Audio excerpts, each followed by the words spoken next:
Right, Mark.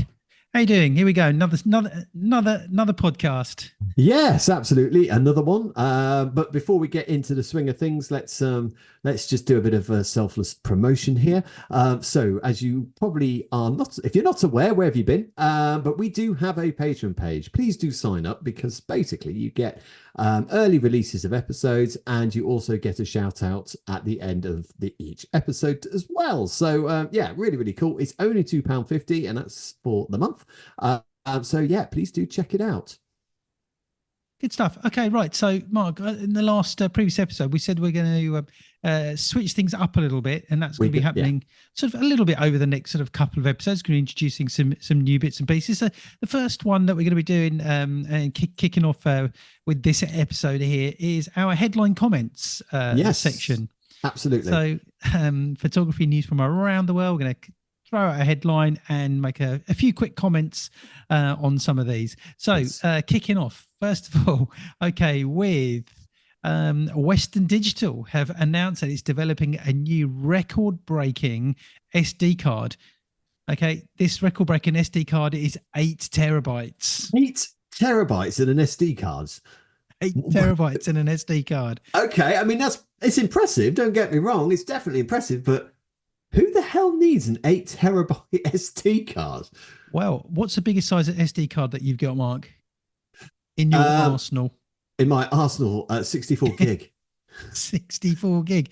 That's Yeah. kids play, that's child's play. That is. I've got 256 gig cards. Yeah, even that though is nowhere near 8 terabytes. It's nowhere Exactly near. it. I think it'd be fantastic. You could shoot a whole year's worth of shoots, depending on what you're shooting, and Yeah. how many you're taking, what size and everything, on one card. Yes, you If you had absolutely two could. cards, you've just got one that's backing it up and the other one that's always going to stay there. I think this is pretty groundbreaking if this actually happens. It Do we does have go an idea of a price? doesn't say anything at all. It's obviously only Uh, being rumored. And it says on the other hand, SD cards, they're not known for their long-term reliability. I don't know about that. I think you just got to be careful with them. It says it would be I get pretty through. awesome though, since it would mean an 8 terabytes, since it would mean nearly unlimited photo storage in a single card while working in the field. I think this is pretty. I think this is groundbreaking. It's going to happen, isn't it? Do you think this is gonna take a bit of skill away from people though? They don't have to worry about. I mean, I guess it's kind of gone when films disappeared. Hmm. You know, we were just then back in the days we were just 36. That's what we were limited to.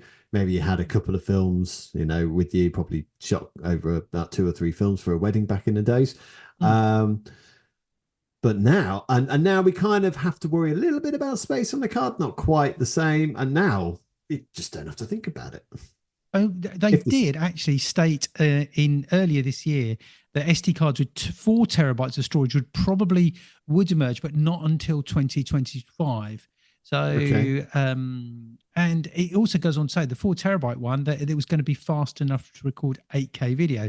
So I think this is quite an interesting one. I think this is something that I'm for going to keep an video, I eye can, on. yeah, for video, I can really see that. Going to keep an eye on. Anyway, what's the Okay. next one? Right. Okay, right. So the next one is Canon and how Canon the R6 use of the R6 Mark One and Mark Two. Well, the Mark Three is actually being rumored now as well.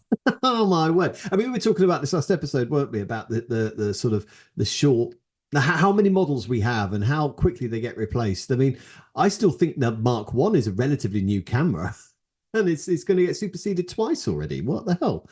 Yeah, that's right. Yeah, I mean, as I said, we've spoken about it in the last episode or the episode before that, and yeah, why? Well, maybe we'll have to have a chat with our contacts at Canon and see what Jamie and the guys over there have to say. Any rumors on what's going to be improved on it, or Do you know what? I'm reading through the information and there isn't anything at all, really. right? It's only rumours.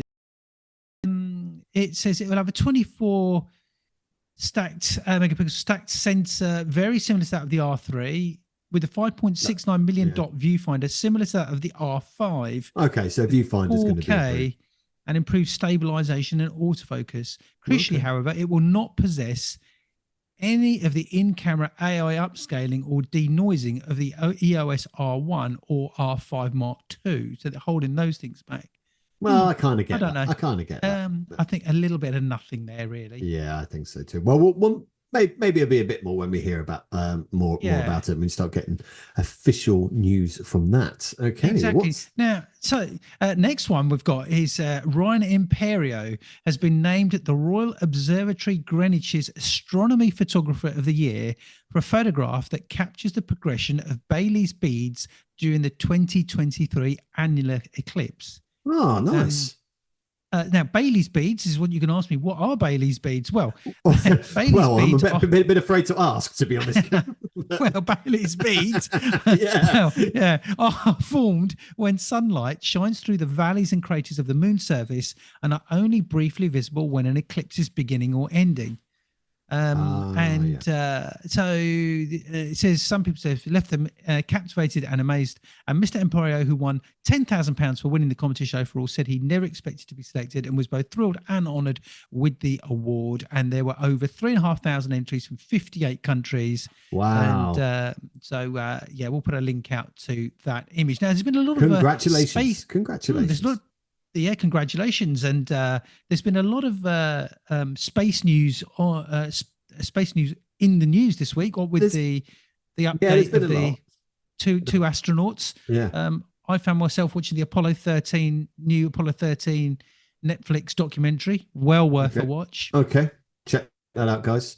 So and obviously the SpaceX people as well. You know, that's been going on, and which I think is going to be fascinating to see what they come back with. Absolutely. Okay, right, and we have a stolen iconic Winston Churchill portrait discovered in Italy. This is an original print of one of Winston Churchill's most iconic portraits has been discovered in Italy after it disappeared in Canada 2 years ago. It says the roaring lion portrait of a 67-year-old Winston Churchill, taken in 1941 by Armenian-Canadian photographer Yusuf Karsh, is one of the most enduring photographs of Britain's Prime Minister during the Second World War. And Yusuf Karsh, legendary photographer for years, an original print, it says, has been missing of Karsh's photograph, taken after Churchill gave his "some chicken, some neck" speech to the Canadian Parliament. Now, Ottawa police have confirmed that the portrait has been found in Italy. Wow. A person from Genoa has purchased the print in a Sotheby's auction, unaware that it had been stolen. Have they caught the scoundrel who originally stole? Well, it says here the 42-year-old appeared in court on 26th of April and faces charges of forgery, theft, trafficking, and damage to property. It says in 1998, an original signed print was given to the Fairmont Chateau Laurier Hotel in Ottawa, where Karsh had lived with his wife. And it said in August 2022, a staff member at the hotel realized that the print had been switched with a copy. Police traced the theft back to sometime between Christmas 21 and January 2022 during Canada's COVID lockdowns. Wow. Okay. And it said after this photo was auctioned in London to a private Italian buyer, both of whom were unaware that the piece was stolen, the police said. And looking at the image, it is an iconic one, but fascinating, we'll really, that it was stolen, bought, and yeah. So the logic of someone selling it at something like Sotheby's, you're gonna get nicked, quite frankly. I don't because the first thing they're going to do is look at the validity of it, aren't they? Yeah, of course they are. They're going to know it's stolen as soon as. I mean, if it was some fence in the back alley somewhere, you kind of understood. But like Sotheby's are going to do their due diligence, and they're going to anyway. Seems of course they are. silly Yeah, news that's right. to me. Yeah, that's right. Yeah, but there's when you think about it, I mean, there must be in history so many original prints and negatives that have got into the wrong hands, and some people are probably sitting on a lot of stuff, some very valuable images where originals that nobody knows sort of where they are in history. If you think about it, images that were taken in history, that those originals are sitting with people somewhere along the line. Okay, that is our first should we say first, not episode, however, isn't there one more? There's one more. Have I This missed is going something in the smoothly, news? guys. Yes, well, I'll tell you this one because this is one that I found. So, basically, Taylor Swift has been in the news. Do you know why Oh Taylor Swift has been in the yes, yeah, news? I do, because she's been seen using a camera. She has. So she's got nothing to do with the endorsement she made for Kamala Harris the other day. She has basically been seen with a camera. Now, the camera in question is the Olympus OM DEM 10 Mark IV. And by all accounts, this camera is going to skyrocket in price. So it's a really good sort of jab in the arm for Olympus. It's interesting that she hasn't gone for a Canon or a Nikon. Olympus are iconic, I think, but wouldn't say they're necessarily the leaders in comparison to Nikon and Canon and Sony. But nevertheless, that's the camera she uses, and Olympus must be jumping up and down at the moment. Yeah, that's right. Yeah, it's interesting because anything like, I mean, particularly say Taylor Swift, for example, right now, I mean, she's hot.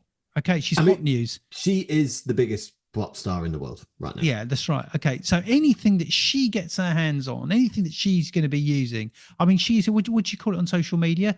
Influencers. That's influencers, it. Yeah, she's more got to be the big. Though.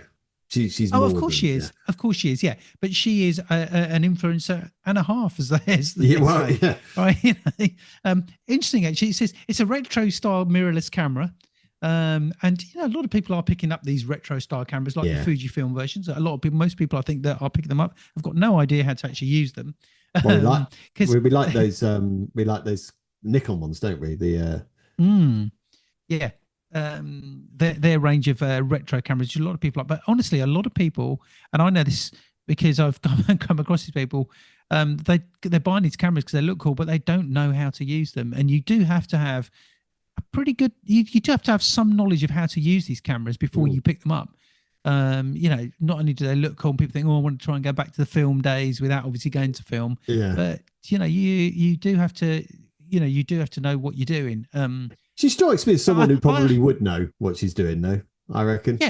Yeah, of course. I just get the impression she does know how to use it. I don't know why. I have no evidence to back that up. I'm sure the rep from Olympus who handed the camera over to her and who agreed to pay her X amount to take a few pictures with it, probably set it up for her. Anyway, that's been very cynical. I mean, she didn't go out and just buy it, did she? And she wasn't just given the camera, was she? Let's be honest. She might have bought it. I mean, who knows? Who knows? I mean, come on, Taylor, give us a call.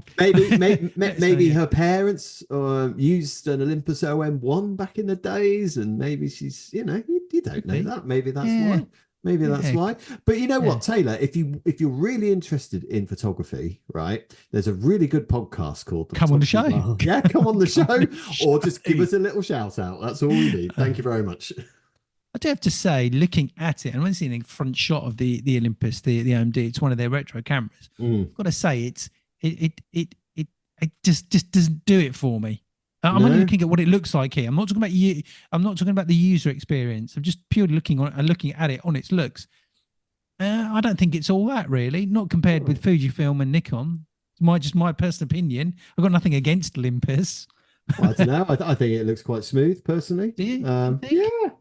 Yeah. I think it looks nice. It's a nice camera. It's definitely got that retro feel. It's got that aesthetic to it.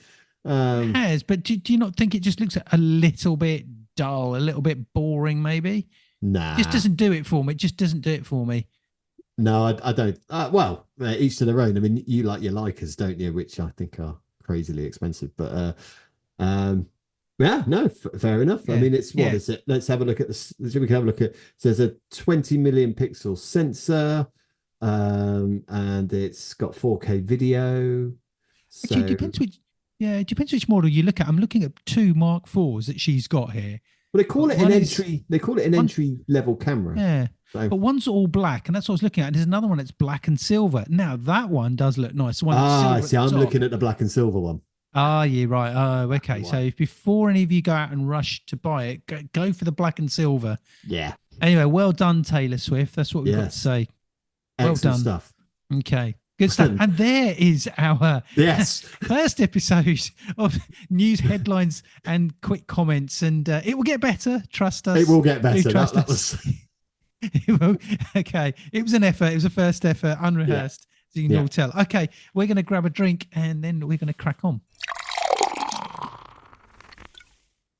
Right, Mark. When it comes to camera lenses, Mm. what's your not your go-to lens, because you can't have a go-to. Well, you can have a go-to I lens, can't you? But I have a go-to lens. what's your favorite lens that you've got currently got in your bag, and you want to pick that lens up and you just want to go and shoot? Well, I guess favorite lens and lens I use the most is probably different. I mean, I've got the 7200. I love that lens. I love the feel of it. I love that natural depth of field it has. It's a lovely lens. But I guess the lens I use all the time, my go-to lens, as it were, is probably the 2470. It's an f2.8. It's an L lens. It's EF, so I have to use the mount for the R6.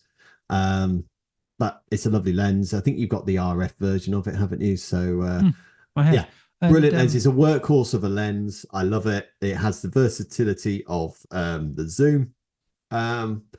So you do lose a bit not having the prime, but nevertheless, I think the image quality is lovely. Yeah, can't really fault it really. Yeah, I think that when it comes to lenses, we can all get very precious about it, and when you go out and you spend a lot of money on a lens, you do get precious about it, don't you? We all go, oh, a lovely bit of glass. As photographers, all say, oh, you gotta look at this lens that I've just bought. It's amazing. And you know what? We all say it's 2.8. Okay, we don't go to anyone and say, I've got this lovely lens here. This is incredible. F4. Okay, it's always going to be f2.8. Okay, we don't even mention 1.4. Okay, it's always it's lovely. It's a 2.8 lens. Oh, I don't know. If I've got a 70 to 200 1.4, I would be saying about the 1.4. Yeah, no, I'm sure you would, but generally in most cases people say 2.8, don't they? That's the go-to, is it? Yeah, that's right. Now, however, saying that is that why do you particularly like the 2.8? What you like most about those lenses that you've got is they go to 2.8, right? They do. I mean, yeah, so, but then why? also Why do you like? Is that the reason why you like those lenses? Because they go to 2.8? That's one of the reasons, yes. I mean, I think that the quality, I mean, I went for the L lenses rather than, I'm sure I could have gone for another lens that was 2.8, but I decided to go for the L lens because that's their top class, isn't it? And, the focusing system is quick. I mean, it's not as quick as the RF version, but when I bought it, it was one of the quickest focusing at the time. Yeah, they're just nice lenses. They're compatible with the cameras, obviously. Okay. But yeah. So if you were going to, let's say you needed to update, your lenses. Let's just say, so I need to change this because I've just been having a few, whatever. Okay. Mm-hmm. You're going to go for the RF equivalent, aren't you? Okay, for the RF equivalent. Yeah. Now the downside of the RF of getting the RF equivalent of the lenses you've got at the moment is what? What stops you buying it? What stops me buying it? Oh, the cost of it. Okay. So what if I said to you, Mark, that you could get the same images the 2.8 lens will give you, but it's going to cost you nothing. It's going to cost you how much does say Lightroom cost a year on average? What is it? A year? Well, it's about 10 a month, isn't it? So 120 quid roughly. All right, for 120 quid a year. So for 120 quid, I can give you the same 2.8 images that a 2.8 lens will give you. Okay, for 120 quid, you don't need to go and spend 2-3 grand on a 2.8 lens. You'd be saying, sign me up. What do I do? I'll take it. I'll be saying, what's the catch? Because it's not just about the 2.8, but carry on. That's right. Yeah. Well, the thing is do we really need to buy these expensive lenses now when we've got the software? We're buying 2.8 because we want to get that lovely depth of field. When we've got software, it's not just that. Lightroom is just one of those programs that really, literally, at the press of a little click on your mouse, or a button on your keyboard, you've got it. There you go. Why go and buy a £3,000 lens when you've got it there on your keyboard? Because it's not just about that. So you're talking about, so look, iPhones, the first time I saw this sort of stuff was with iPhones, and they got the portrait mode, haven't they, on the iPhone? Yeah. Does your split screen Samsung crease in the middle of the phone have the same? It does. It does. And it's better as well. Oh, is it better? Okay. So basically that's the first time I saw it. But actually, I remember when I first used it and I zoomed in, and you can see where the filter is in comparison to the subject. So it's not perfect, right? You can see it. And if you were to blow that up, I think you can see it. Now, there's probably been subsequent phones that I haven't seen, which has probably improved this. I get that. I get that. And I think the most recent, I think, I'm not sure if it's out yet. Is it the 16, the iPhone 16 or something like that? Yeah, I think it's out last week. Are they coming out or it's release or whatever? Yeah. I mean, by all accounts, that's the thing that Apple have really been focusing on, is the quality of the camera. That's really what they're sort of going for. Right, so I guess it has been improved again. But it's not just about that. I mean, software is okay, but if you can shoot it in camera, it's one less thing you have to do in post. Also, it's not just about depth of field, it's also about the amount of light hitting the lens. Now, I know you could argue, well, these new cameras, you can go higher on the ISO, and it's not as bad as it used to be, but you don't have to do it quite as much if you have a wider lens. So there's a whole load of things. I understand that a lot of these softwares now, you can do this sort of depth of field, the depth of field look, but if you can do it in camera, it's surely quicker, no? Well, the thing is let's just say you went out and bought, just say you went and spent £3,500 on your camera, on a new lens. Does that mean that you're going to stop using any software? We'd say, well, I've got my 2.8. I don't need to take my images into software. No, you still would, wouldn't you? It's a silly way of looking at things. Okay? No, not at all. Not at all. Hang on. So why not just do it all in your software? Why not just do it all in the software? Because it's an extra thing to do. If you have one less thing to do when you're editing, I mean, there's so many things. You're looking at the curves, you're looking at details, you're looking at all these other things.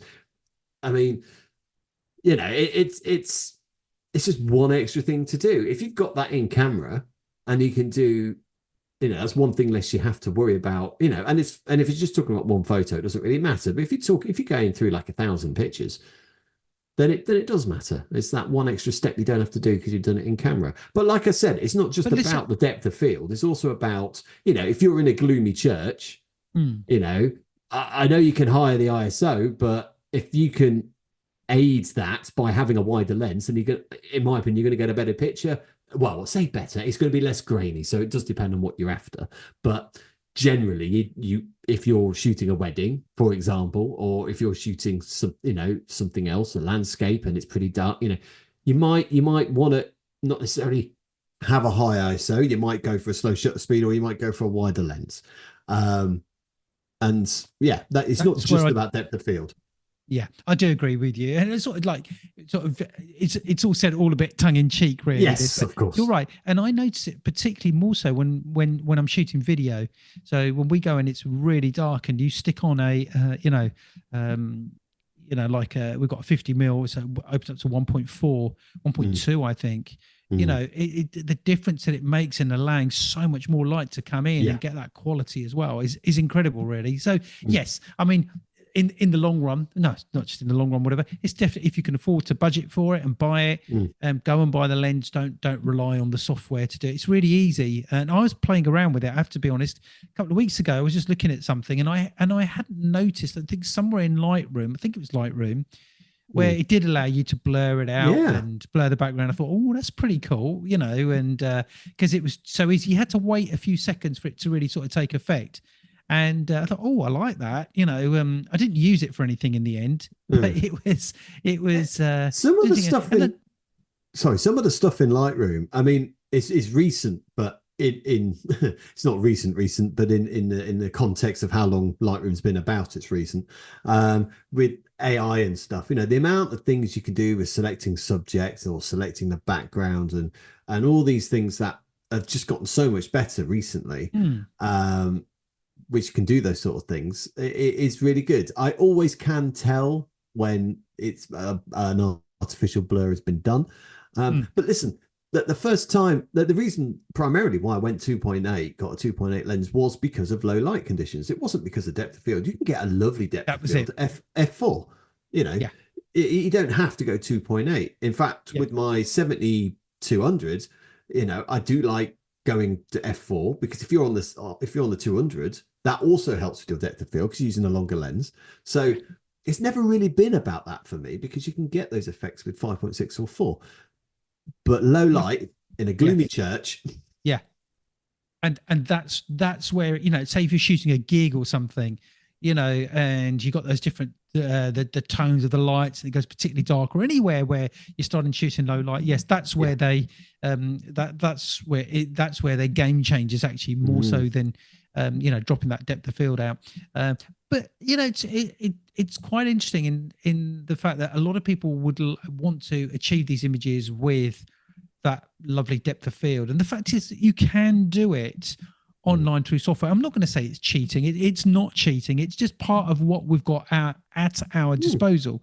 It's there, so utilize it. And if you find that you have, if you don't have a 2.8 lens, then try using software, but be very careful with software. As Mark said, you can tell when it's been done in software. If you don't do it well, you can blur something out that's sort of just doesn't actually make sense the way it's been blurred out. It's been too blurred out the background, and then it clearly, then that clearly it's been edited like that. You always want to make it look natural and give it that sort of that very natural feel as though that was done in camera.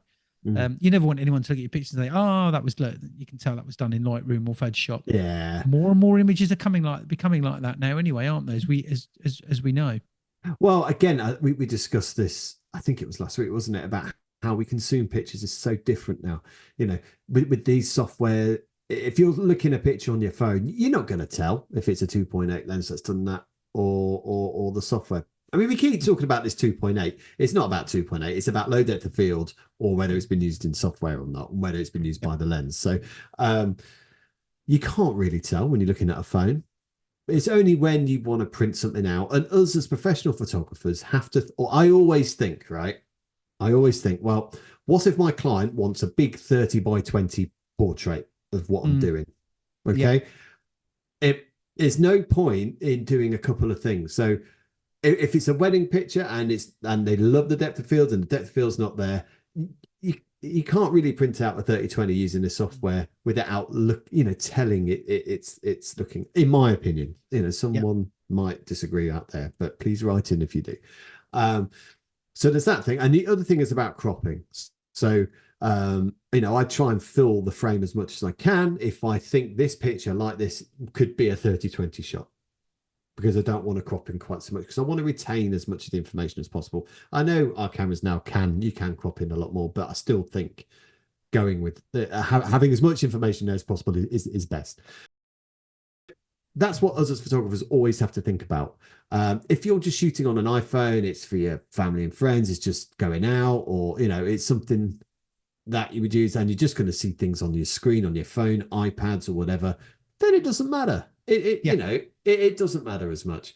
But us as professionals have to think about, this could be a billboard poster, so therefore we have to make sure it's going to look good at that point too. And I think part of why I was sort of saying it was all a bit tongue in cheek, but I think also part of the point I wanted to make, and I've already mentioned it just to finish off here, is that it's fine to use, particularly if you're starting out in photography and you don't have the finances to budget for any type of lenses and stuff, is that you do have the option of software. It is out there that can help you enhance your photography. And then as you start to build your budget up and you can spend that little bit more, and you can start increasing your equipment and building, a collection of lenses and cameras, we live in a world where it's very fortunate that there are other ways around it. So, you can use software and to do so as well. So, yeah, interesting.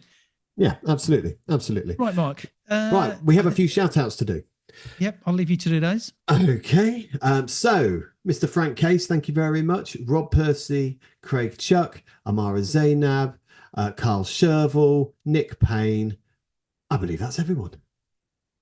I think it is, actually. Yes, that's everyone. Yeah. Excellent. Okay. Good stuff, guys. Thank you for listening. And please continue to support us. And we will see you next episode. Cheers, guys. Bye for now, guys.